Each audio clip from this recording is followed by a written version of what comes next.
Hi everyone, I'm Ben Kottler, and we're so glad that you're joining us at the Mill Creek Alliance for another MCA Café. It's where we occasionally get together for a short exploration of a question to better understand and manage water and environmental quality. The Mill Creek Alliance is a nonprofit organization in Cincinnati, Ohio, and we champion the Mill Creek watershed as a natural and community asset. So let's get started thinking about how we can fix a stream. I call it that because in a previous MCA Café, I discussed how we break streams, how streams get impaired. Restore is the term used by environmental professionals. Recall from a previous MCA Café talk the value of a watershed.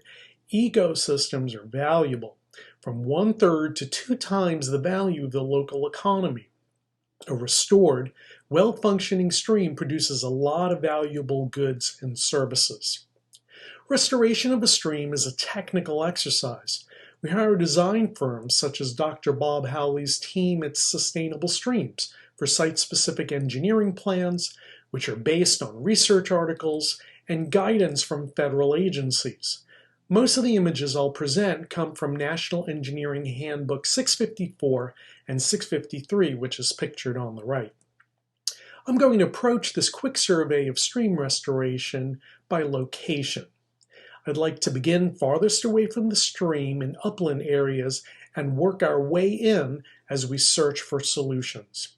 Recall that a stream is part of a much larger watershed system. The Mill Creek watershed is 100,000 acres. Study and planning throughout the entire watershed gives us the big picture of how one location connects to development elsewhere in the watershed. In a natural system with no development, most of the water infiltrates into the ground through unpaved, permeable surfaces. The water is retained by soil, slowed down as it moves into groundwater, and adds to the base flow of streams. Much of the water in the system evaporates with trees assisting. A large mature tree moves hundreds of gallons of water into the air each day. Only a small fraction of the water runs off directly into streams.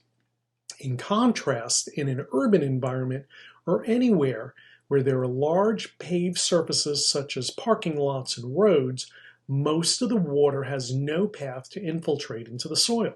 Most of the water quickly runs off into streams and causes the flashiness, the quick rise and fall of a stream that we see. Oddly, it leads both to streams flooding and to them drying up in rainy and dry weather, respectively. Minor modifications to development designs are one way to fix a stream far upland of the stream itself. Sanitation District No. 1 of Northern Kentucky included these images in their 2012 Best Management Practice Manual. The top image shows a traditional layout for residential development. Typically, an excessive amount of land is cleared of trees and developed with impervious surfaces. That leaves water nowhere to go but run off into streams.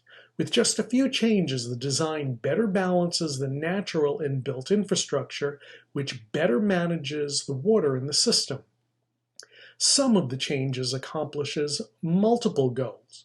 Narrowing streets gives additional area to develop and makes neighborhood streets safer for residents by slowing traffic. We see in this image one of the strategies depicted is to leave a green riparian buffer. Recall, the riparian buffer zone is the ecologically rich transition zone from terrestrial to aquatic environments.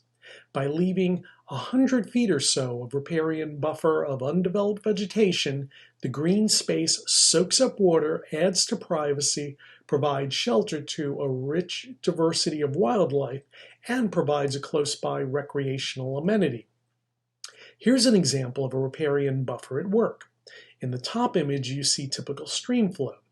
The lower image shows that during a flood, a riparian buffer gives the swollen stream an area where floodwaters don't harm people or property. Moving closer to the stream, restoration projects work on the stream bank, which contain the stream.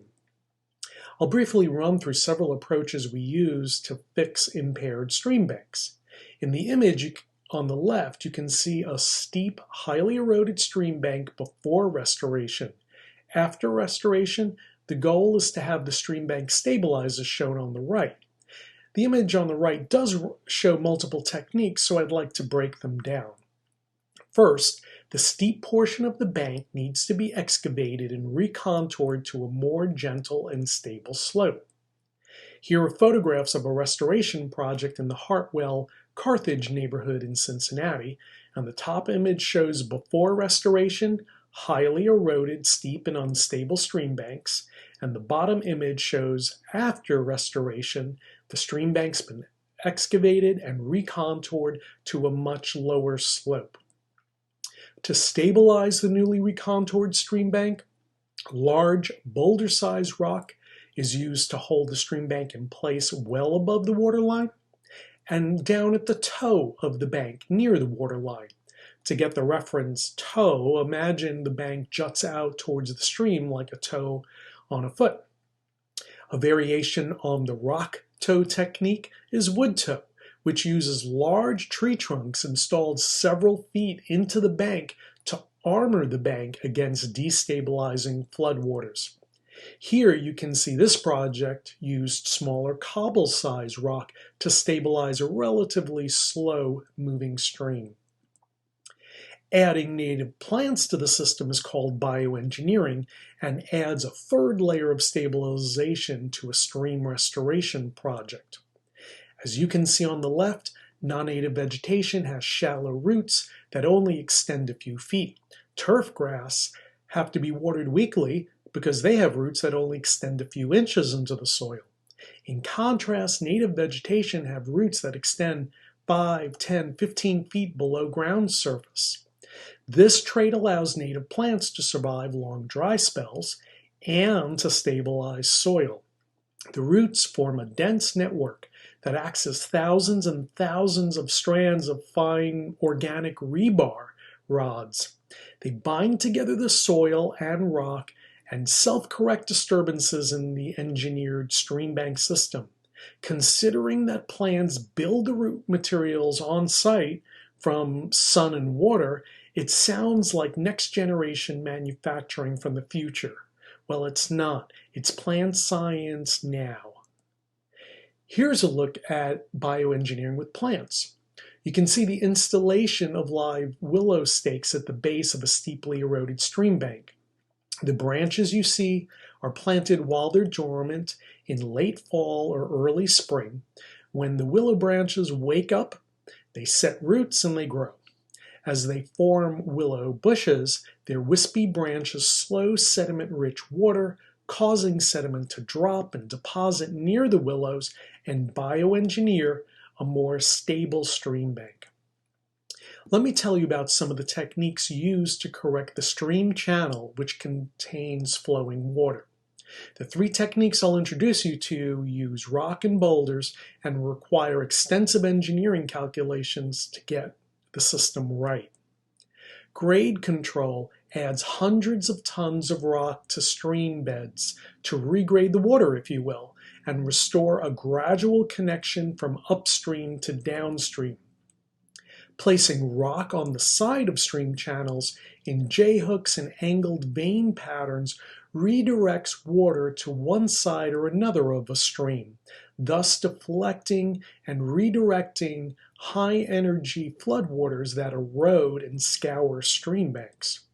Lastly, large stable boulders in stream channels serve as habitat for sensitive insects, such as damselflies, whose larval stages are exclusively aquatic and need to stay in a stream for as long as 5 years. Here's a stream channel restoration project that used all three techniques. On the left, we see municipal infrastructure, a sewer line crossing that created a 3-foot-high barrier in the stream.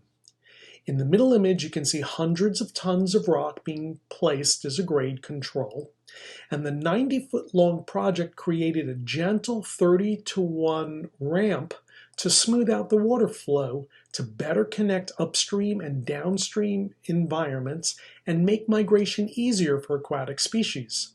On the right, You see flow detector techniques and habitat boulders in the stream channel. Well, thanks so much for joining me.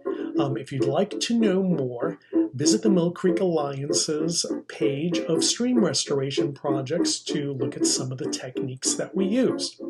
You can also explore the USDA Stream Restoration website.